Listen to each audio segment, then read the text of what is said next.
ನಮಸ್ಕಾರ ವೀಕ್ಷಕರೇ, ಅಶ್ವಜ್ಯೋತಿಷ್ಯ ವಿಶೇಷ ಕಾರ್ಯಕ್ರಮಕ್ಕೆ ನಿಮಗೆಲ್ಲ ಪ್ರೀತಿಯ ಹಾಗೆ ಆತ್ಮೀಯವಾದಂತಹ ಸ್ವಾಗತ. ನಾನು ಪಲ್ಲವಿ ಭಟ್.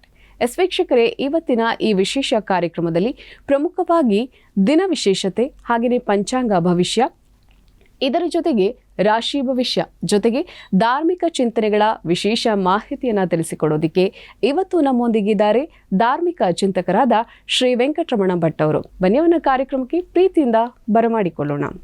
ಗುರುಗಳೇ, ಕಾರ್ಯಕ್ರಮಕ್ಕೆ ಪ್ರೀತಿಯ ಸ್ವಾಗತ. ನಮಸ್ಕಾರ. ಸರಿ ಗುರುಗಳೇ, ಇವತ್ತಿನ ವಿಶೇಷತೆ ಅಂದರೆ ಈಗ ಪಂಚಾಂಗದ ವಿಶೇಷತೆಯನ್ನು ತಾವು ತಿಳಿಸ್ಕೊಡಿ. ಶ್ರೀ ಗುರುಭ್ಯೋ ನಮಃ. ಹರಿ ಓಂ. ಗುರುಬ್ರಹ್ಮ ಗುರುರ್ವಿಷ್ಣು ಗುರುರ್ದೇವೋ ಮಹೇಶ್ವರ, ಗುರು ಸಾಕ್ಷಾತ್ ಪರಂ ಬ್ರಹ್ಮ ತಸ್ಮೈ ಶ್ರೀ ಗುರವೇ ನಮಃ. ಏಕ ಏವ ಪರಬ್ರಹ್ಮ ಪರಮಾತ್ಮ ದಿಗಂಬರಃ, ಸ್ವಯಮೇವ ಗುರು ಸಾಕ್ಷಾತ್ ಸುಬ್ರಾಯಃ ಪಾತು ನಃ ಸದಾ. ಶ್ರೀ ಗುರುಭ್ಯೋ ನಮಃ. ಗುರುಗಳಿಗೆ ನಮಿಸುತ್ತಾ, ಇವತ್ತಿನ ದಿವಸ ಶನಿವಾರ. ಪಂಚಾಂಗ ಅಂದರೆ ನಮಗೆ ಸಾಮಾನ್ಯವಾಗಿ ಏನು ಅಂತ ಪ್ರಶ್ನೆ ಬರ್ತದೆ. ತಿಥಿ, ವಾರ, ನಕ್ಷತ್ರ, ಯೋಗ, ಕರ್ಣ ಇದು ಸೇರಿ ನಮಗೆ ಪಂಚಾಂಗ ಅಂತ ಆಗ್ತದೆ. ಹಾಗಾದರೆ ಇವತ್ತಿನ ತಿಥಿ ಯಾವುದು? ಇವತ್ತು ಬಿದಿಗೆ ತಿಥಿ. ಹಾಗೆ ವಾರ ಯಾವುದು? ಶನಿವಾರ. ಹಾಗೆ ಯೋಗ, ಕರ್ಣ. ಹಾಗೆ ನಕ್ಷತ್ರ ಯಾವುದು? ಇವತ್ತು ಜ್ಯೇಷ್ಠ ನಕ್ಷತ್ರ. ಹಾಗೆ ಭವಕರ್ಣ. ಹಾಗೆ ಸಾಧ್ಯನಾಮ ಯೋಗ.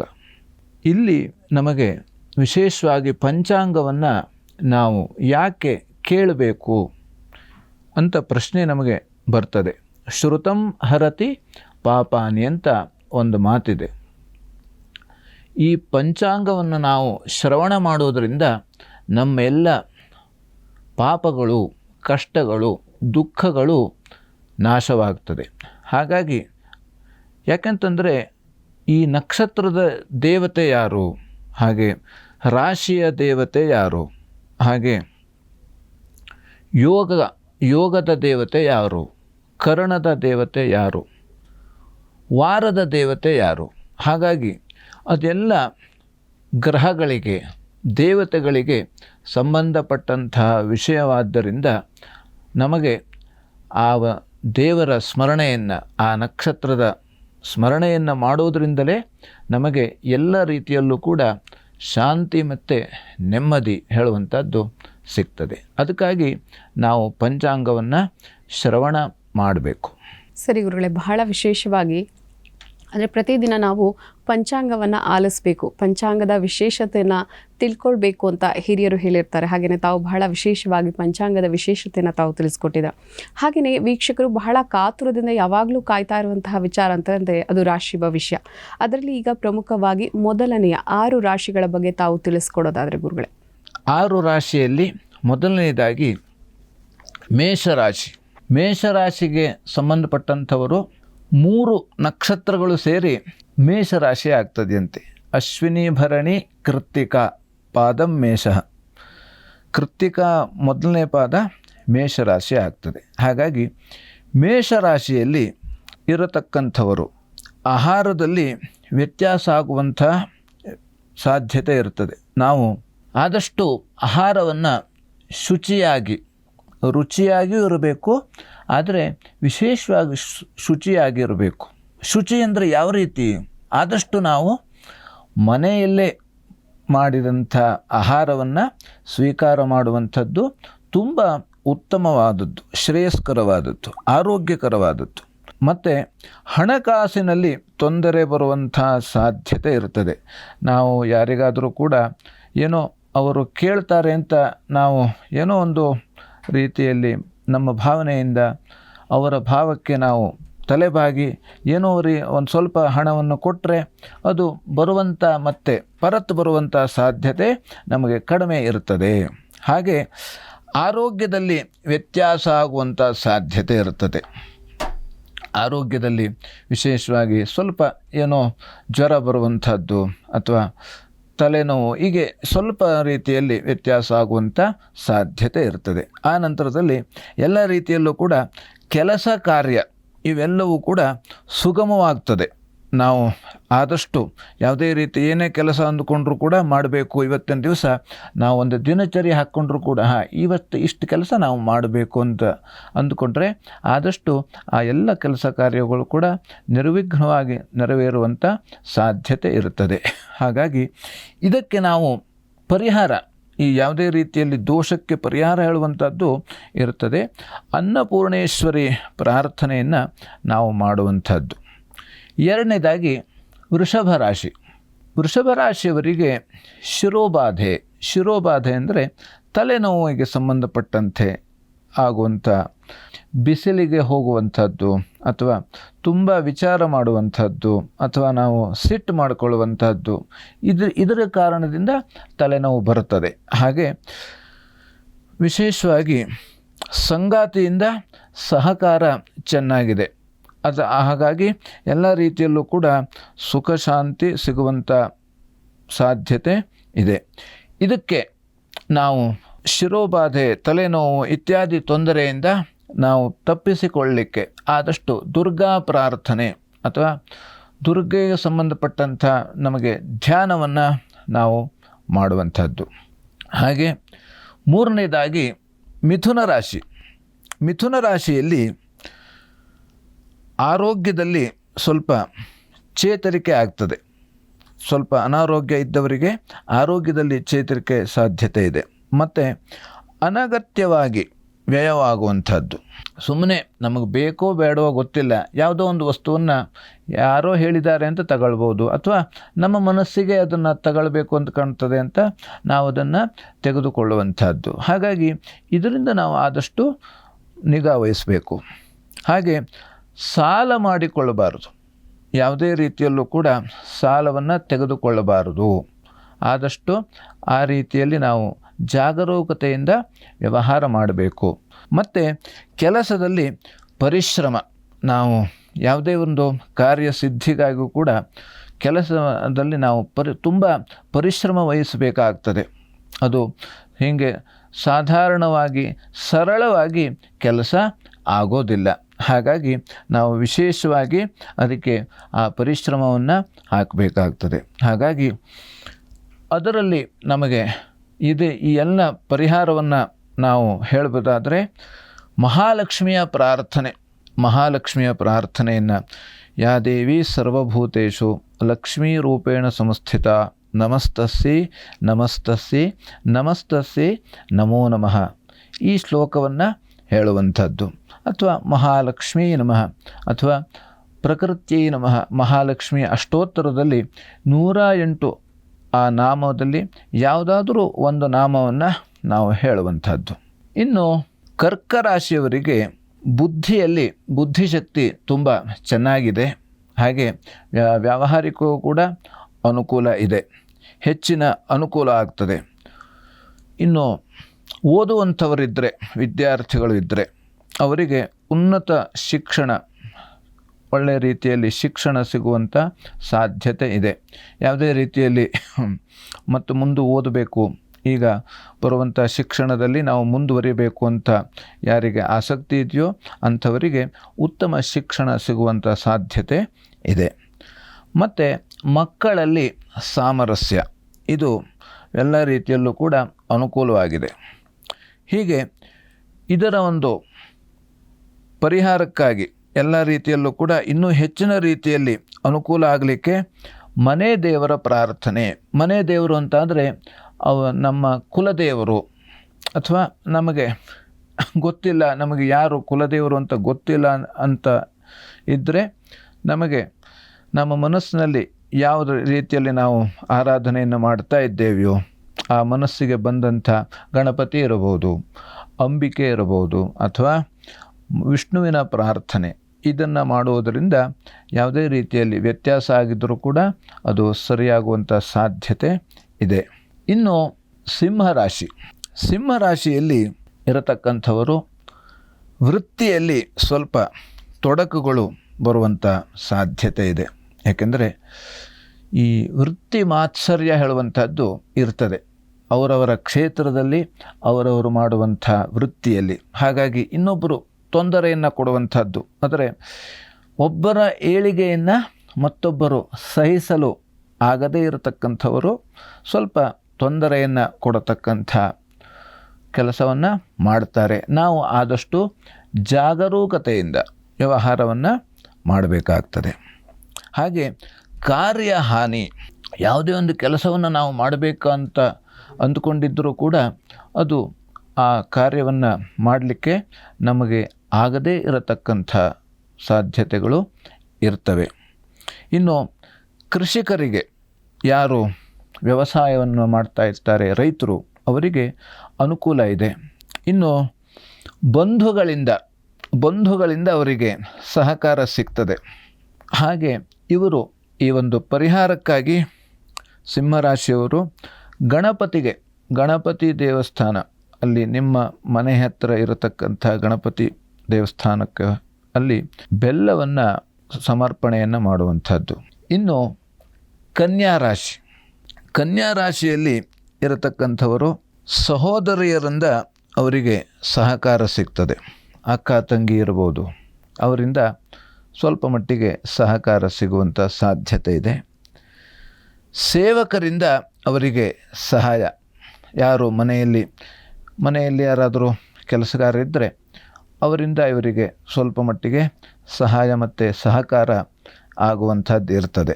ತಂದೆ ಮಕ್ಕಳಲ್ಲಿ ಸ್ವಲ್ಪ ಭಿನ್ನಾಭಿಪ್ರಾಯ ಬರುವಂಥ ಸಾಧ್ಯತೆ ಇದೆ. ತಂದೆ ಹೇಳಿದ್ದು ಮಗ ಕೇಳೋದಿಲ್ಲ, ಅಥವಾ ಮಗ ಹೇಳಿದ್ದು ತಂದೆ ಕೇಳೋದಿಲ್ಲ. ಹೀಗೆ ಅದರಲ್ಲಿ ಸ್ವಲ್ಪ ವ್ಯತ್ಯಾಸ ಆಗುವಂಥ ಸಾಧ್ಯತೆ ಇದೆ. ಆದಷ್ಟು ಜಾಗರೂಕತೆಯಿಂದ ತಂದೆಯಲ್ಲಿ ಮಕ್ಕಳು ಅಥವಾ ಮಕ್ಕಳು ತಂದೆಯಲ್ಲಿ ವ್ಯವಹಾರವನ್ನು ಜಾಗರೂಕತೆಯಿಂದ ಮಾಡುವಂಥದ್ದು, ಅಥವಾ ಮಾತನ್ನು ಕೂಡ ಜಾಗರೂಕತೆಯಿಂದ ಆಡುವಂಥದ್ದು. ವೃತ್ತಿಯಲ್ಲಿ ತೊಡಕು, ನಾವು ಏನು ಕೆಲಸ ಮಾಡ್ತಾ ಇದ್ದೇವೆ ಅದರಲ್ಲಿ ಸ್ವಲ್ಪ ತೊಡಕು ಬರುವಂಥ ಸಾಧ್ಯತೆ ಇದೆ. ಇದರ ಪರಿಹಾರಕ್ಕಾಗಿ ನಾವು ಈಶ್ವರನ ಪ್ರಾರ್ಥನೆ, ಈಶ್ವರ ದೇವರಿಗೆ ರುದ್ರಾಭಿಷೇಕವನ್ನು ಮಾಡಿಸುವಂಥದ್ದು, ಅಥವಾ ರುದ್ರಾಭಿಷೇಕ ಮಾಡಿಸ್ಲಿಕ್ಕೆ ಆಗೋದಿಲ್ಲ, ಶಕ್ತಿ ಇಲ್ಲ ಅಂಥದ್ದವರು ಬಿಲ್ವಪತ್ರೆಯನ್ನು ಕೊಡತಕ್ಕಂಥದ್ದು. ಬಿಲ್ವಪತ್ರೆನೂ ಎಲ್ಲೂ ಕೂಡ ಸಿಗಲಿಲ್ಲ, ಇಲ್ಲ ಅಂಥವರು ನಮಸ್ಕಾರವನ್ನು ಕೂಡ ಮಾಡುವಂಥದ್ದು. ಸರಿ ಗುರುಗಳೇ, ಬಹಳ ವಿಶೇಷವಾಗಿ 12 ರಾಶಿಗಳಲ್ಲಿ ಮೊದಲನೆಯ 6 ರಾಶಿಗಳಾದ ಮೇಷ, ವೃಷಭ, ಮಿಥುನ, ಕರ್ಕಾಟಕ, ಸಿಂಹ, ಕನ್ಯದ ಬಗ್ಗೆ ತಾವು ತಿಳಿಸ್ಕೊಟ್ಟಿದ್ದೀರಾ. ಇದೀಗ ಒಂದು ಪುಟ್ಟ ಬ್ರೇಕ್ ತೆಗೆದುಕೊಳ್ಳುವಂತಹ ಸಮಯ ಆಗಿದೆ. ವೀಕ್ಷಕರೇ, ಅಶ್ವಜ್ಯೋತಿಷ್ಯ ವಿಶೇಷ ಕಾರ್ಯಕ್ರಮದಲ್ಲಿ ಪುಟ್ಟದೊಂದು ವಿರಾಮ.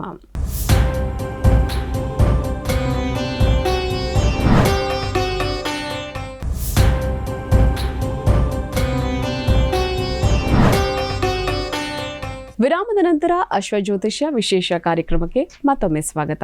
ಪ್ರಿಯ ವೀಕ್ಷಕರೇ, ಧಾರ್ಮಿಕ ಚಿಂತಕರಾದ ಶ್ರೀ ವೆಂಕಟರಮಣ ಭಟ್ ಗುರೂಜಿಗಳನ್ನ ತಾವು ಭೇಟಿಯಾಗಬೇಕು ಅಂತಂದ್ರೆ ಮಲ್ಲೇಶ್ವರಂನ 5ನೇ ಮೇನ್ 5ನೇ ಕ್ರಾಸ್ ಜಂಬೂ ಗಣಪತಿ ದೇವಸ್ಥಾನದಲ್ಲಿ ತಾವು ನೇರ ಭೇಟಿಯಾಗಬಹುದು.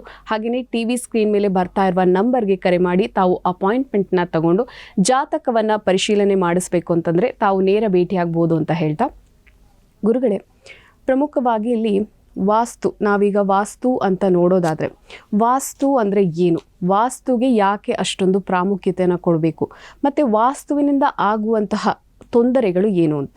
ವಾಸ್ತುವಿನಲ್ಲಿ ನಮಗೆ 53 ದೇವತೆಗಳು ಸೇರಿ ಒಂದು ವಾಸ್ತು ಮಂಡಲ ಅಂತ ಆಗ್ತದೆ. ಹಾಗಾದರೆ 53 ದೇವತೆಗಳು ಅಂದರೆ ಯಾರ್ಯಾರು? ನಮಗೆ ಸಾಮಾನ್ಯವಾಗಿ ಬಳಕೆಯಲ್ಲಿ ಗೊತ್ತಿರುವ ಹಾಗೆ ಆಗ್ನೇಯಕ್ಕೆ ಅಗ್ನಿಮೂಲೆ, ನಮಗೆ ಅಡಿಗೆ ಮನೆ ಇರಬೇಕು. ಈಶಾನ್ಯಕ್ಕೆ ದೇವರ ಮನೆ ಇರಬೇಕು, ನೀರಿನ ಜಾಗ ಇರಬೇಕು. ಉತ್ತರಕ್ಕೆ ಕುಬೇರ ಮೂಲೆ, ಹಣಕಾಸು ಇತ್ಯಾದಿ ವಜ್ರ ವೈಡೂರ್ಯ ಇದ್ದರೆ ಅದನ್ನು ಉತ್ತರ ದಿಕ್ಕಿಗೆ ಇಡಬೇಕು. ಇದು ನಮಗೆ ಗೊತ್ತಿರುವಂಥದ್ದು. ಹಾಗೆ ಇನ್ನು ಇದಿಷ್ಟು ನಮಗೆ 8 ದಿಕ್ಕಿನ ನಮಗೆ 8 ದಿಕ್ಕು ನಮಗೆ ಗೊತ್ತಿದ್ದರೆ, ಇನ್ನು 53 ಯಾವ ರೀತಿಯಲ್ಲಿ 53 ಪೂರ್ತಿ ಆಗಬೇಕು ಅಂತಾದರೆ 53 ಜಾಗಗಳು, 53 ಮನೆಗಳು, 53 ದೇವತೆಗಳು ಸೇರಿ ಆ ವಾಸ್ತು ಆಗ್ತದೆ.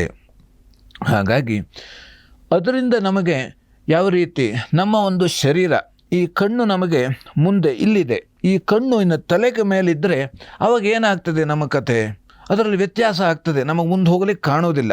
ಹಾಗಾಗಿ ಅದರಿಂದ ಏನಾಗ್ತದೆ ನಮಗೆ ಆ ಎಲ್ಲ ನಮ್ಮ ಒಂದು ಈ ಸೃಷ್ಟಿ ಕ್ರಮನೇ ವ್ಯತ್ಯಾಸ ಆಗಿಬಿಡ್ತದೆ. ಹಾಗೆ ಇದರಲ್ಲೂ ಕೂಡ ವ್ಯತ್ಯಾಸ ಆಗಬಾರದು. ಮನೆಯಲ್ಲಿ ಅಲ್ಲಿ ನೀರಿನ ಜಾಗದಲ್ಲಿ ಅಗ್ನಿ ಇದ್ದರೆ ನೀರಿಗೆ ನಾವು ಅಗ್ನಿಯನ್ನು ಹಾಕಿದಾಗ ಅಗ್ನಿ ನಂದು ಹೋಗ್ತದೆ. ಇಬ್ಬರೂ ಕೂಡ ವಿರುದ್ಧ ತತ್ವಗಳು, ಅಗ್ನಿ ಮತ್ತು ನೀರು ಇಬ್ಬರೂ ಕೂಡ ವಿರುದ್ಧ ತತ್ವಗಳು. ಆದ್ದರಿಂದ ಅದರಲ್ಲಿ ವ್ಯತ್ಯಾಸ ಆಗ್ತದೆ, ಕಲಹ ಬರುತ್ತದೆ, ಹಾಗೆ ಅಶಾಂತಿ ಉಂಟಾಗ್ತದೆ. ಹಾಗಾಗಿ ಅದು ಆ 53 ದೇವತೆಗಳು ಒಂದು ಮನೆಯಲ್ಲಿ ಸರಿಯಾಗಿರಲಿಕ್ಕೆ ಸಾಧ್ಯನೇ ಇಲ್ಲ. ಹಾಗಾಗಿ ಅದರಿಂದ ನಮಗೆ ದೋಷ ಬರಬಾರದು ಹೇಳೋ ದೃಷ್ಟಿಯಿಂದ ವಾಸ್ತು ಹೋಮವನ್ನು ಮಾಡಬೇಕು. ವಾಸ್ತು ಹೋಮವನ್ನು ಮಾಡಿದಾಗ ನಮಗೆ ಆ ಮನೆಯಲ್ಲಿ ಸುಖದಿಂದ ಶಾಂತಿಯಿಂದ ಜೀವನವನ್ನು ನಡೆಸಲಿಕ್ಕೆ ಸಾಧ್ಯವಾಗ್ತದೆ. ಅದು ಹೇಗೆ ಸಾಧ್ಯ ಆಗ್ತದೆ ಅಂತಾದರೆ, ನಾವು ಆ ಎಲ್ಲ ದೇವತೆಗಳಿಗೂ ಕೂಡ ನಾವು ಅವರಿಗೆ ಹವಿಸ್ಸನ್ನು ಕೊಟ್ಟು ತೃಪ್ತಿಪಡಿಸ್ತೇವೆ. ಯಾಕೆಂದರೆ ಯಾರು ದಾನೇನ ದ್ವಿಷಂತೋ ಮಿತ್ರ ಭವಂತಿ, ಯಾರಿಗೆ ದಾನವನ್ನು ಮಾಡ್ತಾರೆ, ಕೊಡ್ತಾರೆ, ಅಂಥವರು ಆ ದಾನವನ್ನು ತೆಗೆದುಕೊಂಡವರು ದಾನವನ್ನು ಕೊಟ್ಟವರಿಗೆ ಆಶೀರ್ವಾದವನ್ನು ಮಾಡ್ತಾರಂತೆ. ಒಳ್ಳೆಯದಾಗಲಿ, ಸುಖವಾಗಿ ಇರು, ಸಮೃದ್ಧಿಯಿಂದ ಇರು, ಹಾಗೆ ಅನ್ನದಾತ ಸುಖೀ ಭವ, ಇದೆಲ್ಲ ಮಾತನ್ನು ನಾವು ಕೇಳಿದ್ದೇವೆ. ಹಾಗಾಗಿ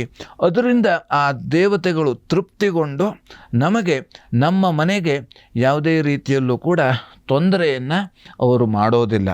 ಹಾಗೆ ತನ್ಮೂಲಕವಾಗಿ ನಮ್ಮ ಶರೀರಕ್ಕೂ ಕೂಡ ಅವರು ಯಾವುದೇ ರೀತಿಯಾದಂಥ ಆಘಾತವನ್ನು, ಅಶಾಂತಿಯನ್ನು ಉಂಟು ಮಾಡೋದಿಲ್ಲ.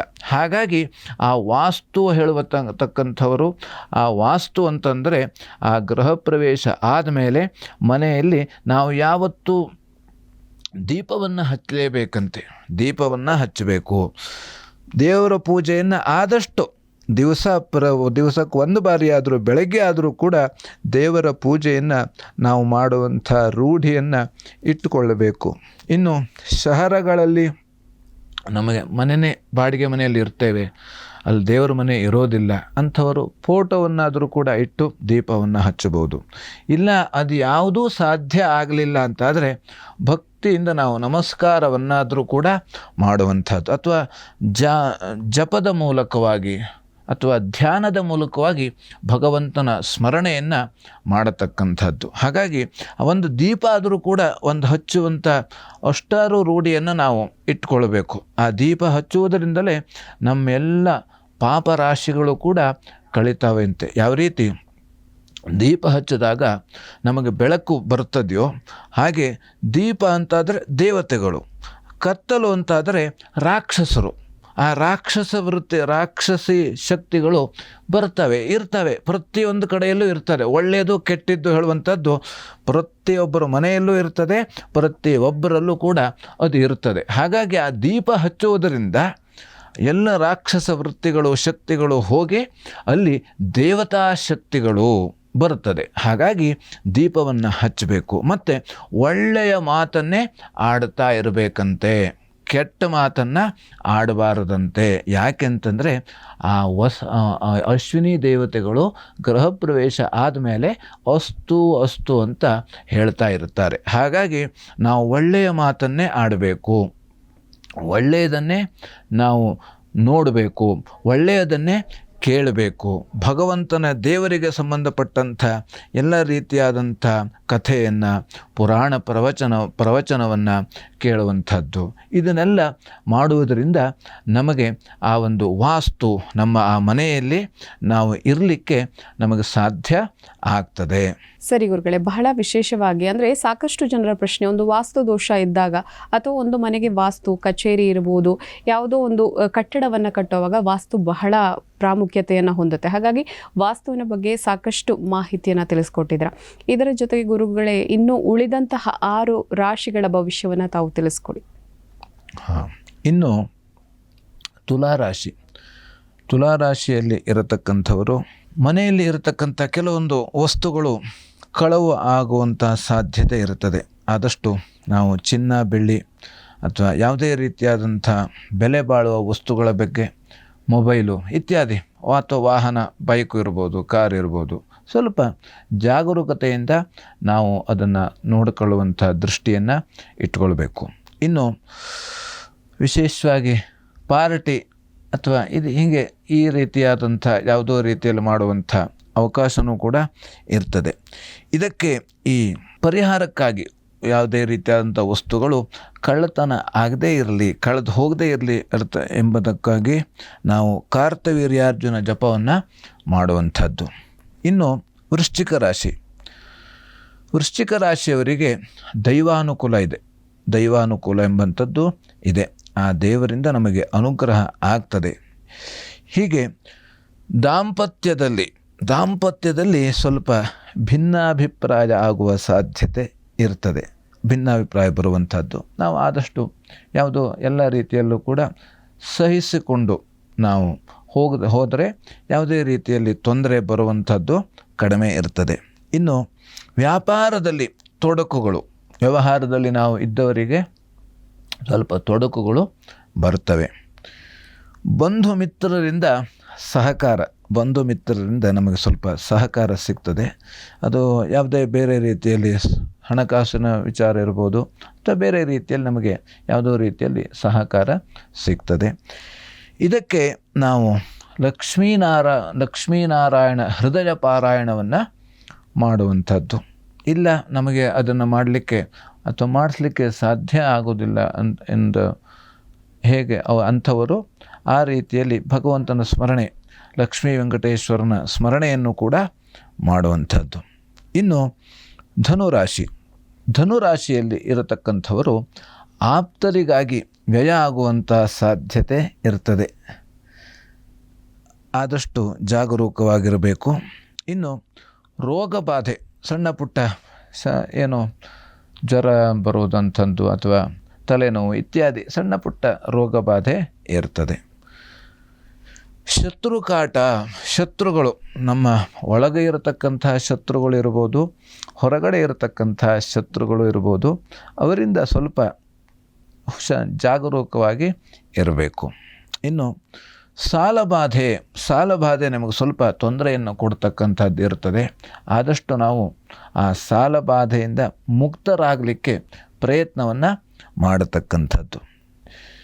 ಇದಕ್ಕೆ ಪರಿಹಾರ ಅಂತಾದರೆ ಗೋಮಾತೆಯ ಸೇವೆ, ಹಸುವಿನ ಸೇವೆ, ಗೋಸೇವೆ ಅಂತಂದರೆ ಯಾವ ರೀತಿಯಲ್ಲಿ ಎಲ್ಲೋ ದಾರಿ ಮೇಲೆ ಹೋಗಬೇಕಾದ್ರೂ ಇರ್ಬೋದು ಅಥವಾ ಎಲ್ಲೋ ಹಸು ಇರ್ತದೆ, ಗೋ ಇರ್ತದೆ, ಅದಕ್ಕೆ ನಾವು ಹುಲ್ಲನ್ನು ಕೊಡತಕ್ಕಂಥದ್ದು ಅಥವಾ ಹಿಂಡಿಯನ್ನು ಕೊಡತಕ್ಕಂಥದ್ದು ಅಥವಾ ಅದು ಏನು ತಿಂತದೆಯೋ ಅಥವಾ ನಮ್ಮ ಹತ್ರ ಏನಿದೆಯೋ ಅದನ್ನು ಕೊಟ್ಟು ಅದನ್ನು ಸೇವೆಯನ್ನು ಮಾಡತಕ್ಕಂಥದ್ದು ಅಥವಾ ಆ ಗೋವಿನ ಮೈ ತೊಳೆದು ಎಲ್ಲ ರೀತಿಯಲ್ಲೂ ಸ್ವಚ್ಛ ಮಾಡುವಂಥದ್ದು. ಹೀಗೆ ಇದನ್ನು ನಾವು ಮಾಡುವುದರಿಂದ ಅನುಕೂಲ ಇದೆ.